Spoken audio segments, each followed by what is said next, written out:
लीजिए दोस्तों, आप सभी कक्षा 12वीं वाले विद्यार्थियों के लिए मैं लेकर आ गया हूं कक्षा 12वीं का वायरल मॉडल पेपर त्रैमासिक परीक्षा कक्षा 12वीं मध्य प्रदेश। दोस्तों, बायोलॉजी विषय का पेपर आ चुका है। देख सकते हैं सारे के सारे आंसर मैं आपको बताऊंगा इस वीडियो के माध्यम से। दोस्तों, मोस्ट इंपॉर्टेंट सारे क्वेश्चन आपके सामने इस वीडियो के माध्यम से आ जाएंगे और इसी प्रकार के वीडियो प्राप्त करने के लिए चैनल को सब्सक्राइब करना जरूर, ताकि आपको सारी अपडेट मिलती रहे। दोस्तों, अपने सभी मित्रों के साथ शेयर करना जो कक्षा 12वीं में पढ़ते हैं। तो आइए स्टार्ट करते हैं। त्रैमासिक परीक्षा 2021-22 विषय बायोलॉजी। दोस्तों, आपके कमेंट आ रहे थे, बहुत सारे कमेंट, इसलिए मैंने ये वीडियो बनाया है। सारे इसमें मैं आपको ऑब्जेक्टिव टाइप क्वेश्चन बताऊंगा, रिक्त स्थान बताऊंगा, सही जोड़ी बताऊंगा। सारा का सारा मॉडल पेपर मैं आपको उपलब्ध करवा रहा हूं दोस्तों। तो आइए स्टार्ट करते हैं। चैनल को सब्सक्राइब जरूर कर लेना ताकि और अपडेट मिलती रहे और विषय की, और कमेंट करके जरूर बता देना। तो आइए स्टार्ट करते हैं। लीजिए दोस्तों, आपका पहला क्वेश्चन आपके सामने आ चुका है। आप देख सकते हैं दोस्तों, पूरा आपको अच्छे से कंप्लीट करना है। सही विकल्प का चयन करिए। सही विकल्प का चयन आपको करना है दोस्तों, और एक एक क्वेश्चन मोस्ट इम्पोर्टेंट है। पूरा ध्यान रखेंगे आप अच्छी तरह से। पहला देखिए, परागकण की बाह्य भित्ति बनी होती है। तो दोस्तों, जो परागकण की जो बाह्य भित्ति है वो बनी होती है स्पोरोपोलिन से। स्पोरोपोलिन से बनी होती है पराग की बाहरी भित्ति। तो हमारा option number C is the correct answer. Next देखिए दोस्तों, निम्न में से किसमें 23 गुणसूत्र होते हैं? आप अच्छे से कंप्लीट करेंगे। अगर प्रश्न आपका आया कि 23 गुणसूत्र किसमें होते हैं, तो उसमें आप बताएंगे द्वितीयक उसाइट। जो द्वितीयक उसाइट होता है दोस्तों, उसमें आपके 23 गुणसूत्र पाए जाते हैं। ये ध्यान रखना अच्छी तरह से। अगला क्वेश्चन देखिए दोस्तों, इन दोनों ऑप्शन में, जैसे फर्स्ट का और सेकंड का, दोनों का सी ऑप्शन करेक्ट होगा। इसके बाद में मैं बात करता हूँ नेक्स्ट की। पिता का रक्त समूह, देख सकते हैं आप, पिता का जो रक्त समूह है उसकी बात की जा रही है। पिता का रक्त समूह ए बी तथा माता का रक्त समूह ओ है। तो इनके बच्चों में कौन सा रक्त समूह होने की संभावना है? जो इनके जो चाइल्ड हैं दोस्तों, इनके जो बच्चे हैं, इनमें कौन सा रक्त समूह पाया जाएगा, ये आपको अच्छे से बताना है। यदि माता और पिता का जो रक्त समूह है, मतलब जैसे पिता का जो रक्त समूह है वो तो ए बी है और माता का ओ है, तो इनका जो चाइल्ड होगा दोस्तों, इनके जो चाइल्ड है उनका रक्त समूह होने की संभावना है ए या बी। तो ऑप्शन नंबर ए हमारा इसमें करेक्ट हो जाएगा। ठीक है, ए होगा या फिर बी होगा उनके बच्चों का रक्त समूह। तो इसमें ऑप्शन नंबर ए करेक्ट होगा। इसके बाद में हम बात करते हैं दोस्तों अगले क्वेश्चन की, और ये क्वेश्चन देखिए आपके सामने आ चुका है। अच्छे से आपको इसको कंप्लीट करना है। जीव और उसकी कोशिका भित्ति लयन कारक एंजाइम के लिए निम्न में से कौन सुमेलित नहीं है? मतलब कौन सा इसमें सुमेलित नहीं है? तो याद रखना, सुमेलित कौन कौन से वो मैं पहले बता रहा हूँ। जीवाणु और लाइसोजाइम ये भी सुमेलित है। पादप कोशिकाएं और सेल्यूलोज दोनों भी पाई जाती है, ये भी है। कवक और काइटेनिजेज ये भी सुमेलित है। मतलब कहने का अर्थ ये है, जीव और उसकी जो कोशिका भित्ति है ना, उसमें लयन कारक एंजाइम ये पाए जाते हैं। देखो, सबसे पहले तो याद रखना कि जीवाणु में लाइसोजाइम पाया जाता है, पादप कोशिकाओं में सेल्यूलोज पाया जाता है, कवक में काइटिनेज पाया जाता है। ठीक है, और कौन सा नहीं पाया जाता है ये गलत है, सी वाला गलत है। तो दोस्तों हमारा इसमें करेक्ट आंसर सी वाला होगा, क्योंकि उन्होंने नहीं पूछा है सुमेलित कौन सा नहीं है। सुमेलित कौन सा नहीं है ये पूछा है। देखिए, आप सुमेलित नहीं है तो आपको इसमें यही कंप्लीट करना है, ऑप्शन नंबर सी। और बाकी याद क्या रखना है, अगर जीवाणु में सुमेलित क्या पाया जाता है? लाइसोजाइम पाया जाता है, पादप कोशिकाओं में सेल्यूलोज पाया जाता है, कवक में काइटिनेज पाया जाता है। तो ये इसका करेक्ट आंसर होगा, ऑप्शन नंबर सी। इसके बाद में हम बात करते हैं लाइकेन बनते हैं। लाइकेन किन के बनते हैं? तो आपको याद रखना है, कवक और शैवाल के लाइकेन बनते हैं। कवक और जो शैवाल है दोस्तों, उसके लाइकेन बनते हैं। चैनल को सब्सक्राइब करके बेल आइकन प्रेस कर देना, नेक्स्ट वीडियो आपको बहुत जल्द मिल जाएगा। कवक व शैवाल ये आपका लाइकेन बनाता है। अब हम बात करते हैं नेक्स्ट क्वेश्चन की। रिक्त स्थानों की पूर्ति कीजिए। देखिए, रिक्त स्थानों की जो पूर्ति कीजिए, उसमें सबसे पहला, जीवाणुओं पर संक्रमण करने वाले विषाणु क्या कहलाते हैं? तो वो जीवाणु भोजी कहलाते हैं। जीवाणु भोजी कहलाते हैं, ये आप इसमें पहले में लिखेंगे दोस्तों। मानव जनसंख्या का वैज्ञानिक अध्ययन क्या कहलाता है? तो ये कहलाता है दोस्तों, अच्छी तरह से याद रखना, डेमोग्राफी। ठीक है, यहाँ सेकंड में आपको लिखना है दोस्तों डेमोग्राफी। ठीक है, मानव जनसंख्या का वैज्ञानिक अध्ययन है ये डेमोग्राफी। अब डेमोग्राफी के बाद में हम बात करते हैं नेक्स्ट की। एक द्विसूत्री डीएनए अणु में दो रज्जुओं के क्षारक आपस में खालिस्तान से बंध से जुड़े होते हैं, तो इसमें आपको लिखना है हाइड्रोजन। ठीक है, हाइड्रोजन बंध से जुड़े होते हैं। ये डीएनए क्या है? Deoxyribose nucleic acid. डीएनए अणु में दो रज्जुओं के जो क्षारक आपस में जुड़े होते हैं दोस्तों हाइड्रोजन से।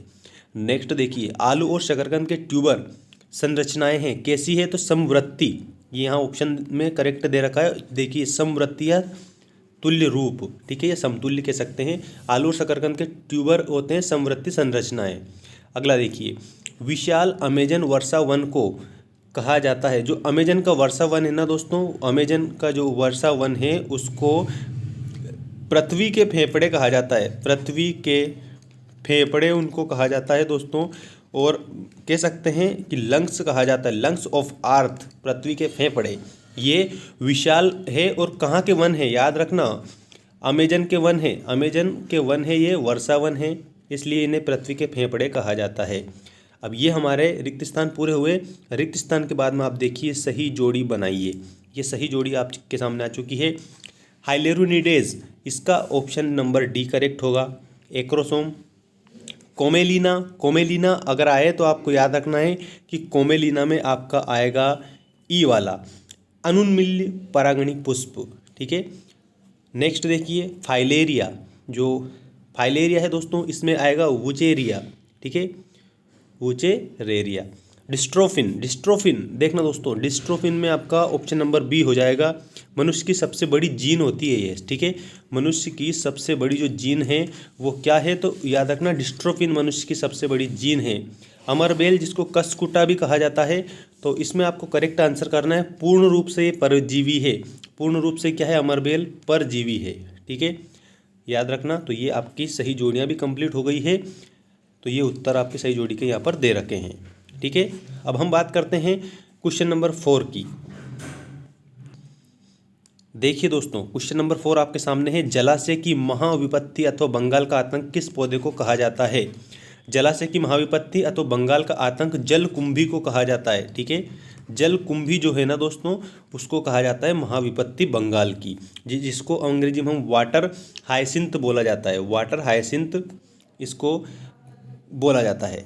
अब हम बात करते हैं इसके बाद में नेक्स्ट क्वेश्चन की दोस्तों। एक शब्द एक वाक्य में, ये पहला क्वेश्चन था। 6 क्वेश्चन मैं आपको बताऊंगा और आपको जानकर मतलब कह सकते हैं कि हम 32 नंबर के जो वस्तुनिष्ठ प्रश्न है ना, वो आपके परीक्षा में पूछे जाएंगे दोस्तों। 32 नंबर के देख सकते हो, 32 नंबर के।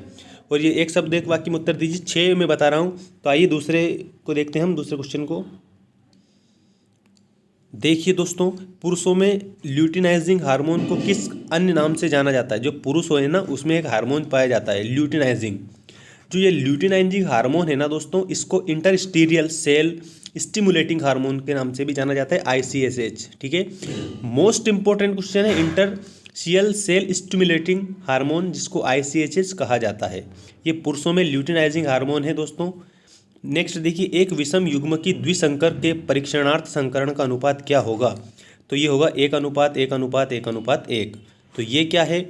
ये है दोस्तों विषम युग्मक। ठीक है, क्या है? विषम युग्मक द्विसंकर है, उसके परीक्षणार्थ के जो संकरण है दोस्तों, उसका अनुपात यही पाया जाता है 1:1 और फिर वापस उसी में 1:1। इसके बाद हम बात करते हैं नेक्स्ट क्वेश्चन की दोस्तों। देख सकते हैं नेक्स्ट क्वेश्चन आपके सामने आ चुका है। इसी का अच्छे से आपको कंप्लीट करना है दोस्तों। ये रेप्टाइल व पक्षी वर्ग के बीच की कड़ी का प्रतिनिधित्व करने वाले एक जंतु का नाम लिखिए।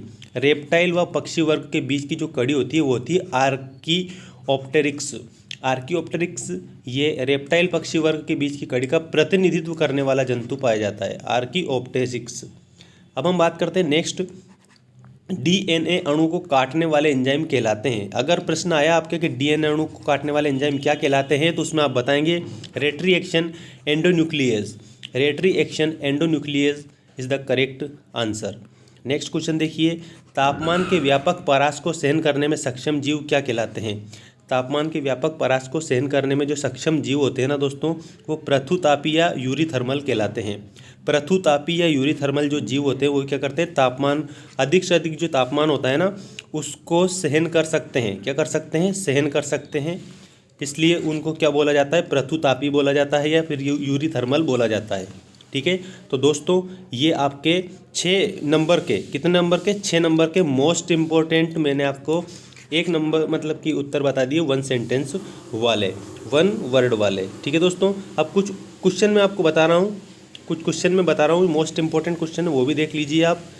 देखिए, त्रिसंलयन क्या है, ये कहाँ और कैसे संपन्न होता है। त्रिसंलयन मतलब आपको त्रिसंलयन वाला याद करना है। एक तो अपरा क्या है, अपरा के कार्य लिखना है।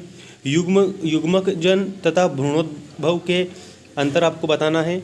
और इसके बाद में देखिए और क्वेश्चन मोस्ट इंपॉर्टेंट मैं बता रहा हूँ कि जो मनुष्य उसमें लिंग निर्धारण किस प्रकार से होता है। ये बायोलॉजी का मोस्ट इंपॉर्टेंट क्वेश्चन है कक्षा 12वीं का। लीडिंग व लैंगिंग स्ट्रैंड में अंतर स्पष्ट करना है। आपको मानव लिंग में निर्धारण वाला अच्छे से याद कर लेना है। समजात व समवृत्ति अंग, ये तो अच्छे से कंप्लीट कर लेना कि समजात और समवृत्ति अंग क्या होते हैं, इनमें अंतर आपको बताना है। ठीक है, और अब हम बात कर लेते हैं और इसमें जो मोस्ट इंपॉर्टेंट क्वेश्चन दे रखे हैं उनकी। ठीक है दोस्तों, मैंने पहले ही बता दिया मॉडल पेपर है आपका ये पूरा के पूरा। ऐसा नहीं कि जैसे मान लीजिए मध्य प्रदेश बोर्ड ने जो पेपर छापा डायरेक्टली मैंने वहीं से उठा के दर दिया, नहीं, बिल्कुल भी। मैं कह रहा हूँ पहले ही कि ये है, this is only model paper. ठीक है, अकॉर्डिंग टू यूर सिलेबस के अकॉर्डिंग है आपका ये मॉडल पेपर। आप इसी को याद करें। और ये ज़रूरी नहीं कि ये टर्म फर्स्ट के लिए, सभी एग्ज़ाम्स के लिए मोस्ट इम्पोर्टेंट है आपके लिए। ठीक है, अब देखिए, उपापचय के दौरान सूक्ष्म जीव गैसों का निष्कासन करते उदाहरण द्वारा सिद्ध कीजिए। जेल इलेक्ट्रोफोरेसिस पर संक्षिप्त टिप्पणी। और क्रायोप्रोटीन क्या है, उस जीव का नाम बताइए जो इसे पैदा करता है। मनुष्य इस प्रोटीन को अपने फायदे के लिए कैसे उपयोग करता है। तो ये आपके कुछ मोस्ट इंपॉर्टेंट क्वेश्चन थे जो मैंने आपको बताए। मिलते हैं नेक्स्ट वीडियो में, धन्यवाद।